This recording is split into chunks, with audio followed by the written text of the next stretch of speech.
Next ஆர்டிஸ்ட்டா இருக்கிறதுல நம்ம ஆர்ட்ட கத்துக்கிட்டோம். ஆர்ட்ட கத்துக்கிட்டதுலருந்து பணம் சம்பாரிக்கணும். இந்த மாதிரியான ஒரு தாட் எல்லாருக்குமே இருக்கும். எல்லாரோட 50% ஒரு அ ஸ்டெபிலிட்டியே இந்த ஃபினான்சியல் சப்போர்ட்ட பொறுத்து தான் இருக்கு.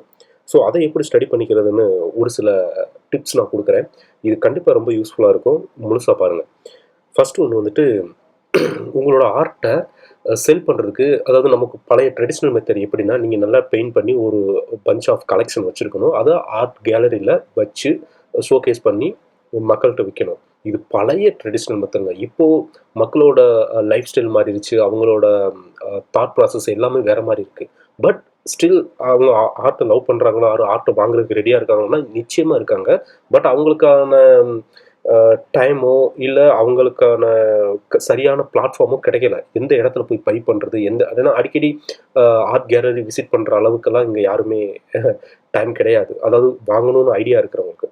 ஸோ இந்த மாரி நேரத்துல நீங்க என்ன பண்ணணும்னா, உங்க ஏரியா பக்கத்துல இருக்கிறதுல நெறைய சர்ச் பண்ணுங்க. சர்ச் பண்ணி இன்டீரியர் டிசைனர்ஸோட விசிட்டிங் கார்ட்ஸ் வாங்கி வச்சுக்கோங்க. அப்படி இல்ல அப்படின்னா, உங்களுக்கு நீங்க ஒரு விசிட்டிங் கார்ட் டைப் பண்ணி, அ ரெடி பண்ணி, அத நீங்க அவங்கட்ட குடுத்து வச்சுருங்க. ஏன் அப்படின்னா, இப்போ அந்த இன்டீரியர் டிசைனருக்கு தெரியும். நீங்க ஒரு போர்ட்ஃபோலியோ மாரி குடுத்துருப்பீங்க. அதுல பார்த்தோனே அந்த ஒரு ஹவுஸ் பில்ட் பண்ணிட்டு இருக்காங்க. இல்லாட்டி அவங்க இன்டீரியர் டிசைன் எடுத்து பண்ணிட்டு இருக்காங்கன்னா, ஒரு பர்ட்டிகுலர் போர்ஷனுக்கு வந்துட்டு பெயிண்டிங் வச்சா நல்லாருக்கும்னு அந்த ஹவுஸ் ஓனருக்கு தெரியும். இந்த சைஸ்ல தான் பெயிண்டிங் வேணும். இல்ல இந்த மாரி சப்ஜெக்ட் மேட்டர் வேணும். அதாவது லேண்ட்ஸ்கேப் தான் வேணும். ஸ்டில் லைஃப் தான் வேணும். இல்ல மேபி அவங்க ஃபேமிலில இருக்கிற யாரோ ஒருத்தரோட போர்ட்ரைட் கூட தேவைப்படலாம்.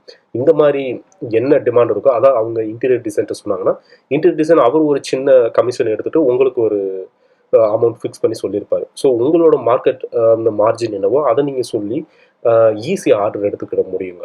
ஸோ இந்த மாரி பண்றதுனால, இப்போ நீங்க கேலரில போய் ட்ரெடிஷனல் மெத்தட்ல பண்ணா என்ன ஆகும்னா, நம்மளோட அ ஓன் திங்கிங்ல சைஸ் ஃபிக்ஸ் பண்ணியிருப்போம். சப்ஜெக்ட் மேட்டர் ஃபிக்ஸ் பண்ணியிருப்போம். அது செல் ஆகணும்னா அதே டிமாண்ட் இருக்கிற பெர்சன் வந்து பை பண்ணணுன்றது 100க்கு கிட்டத்தட்ட ஒரு 1% தான் அப்படி நடக்கும்.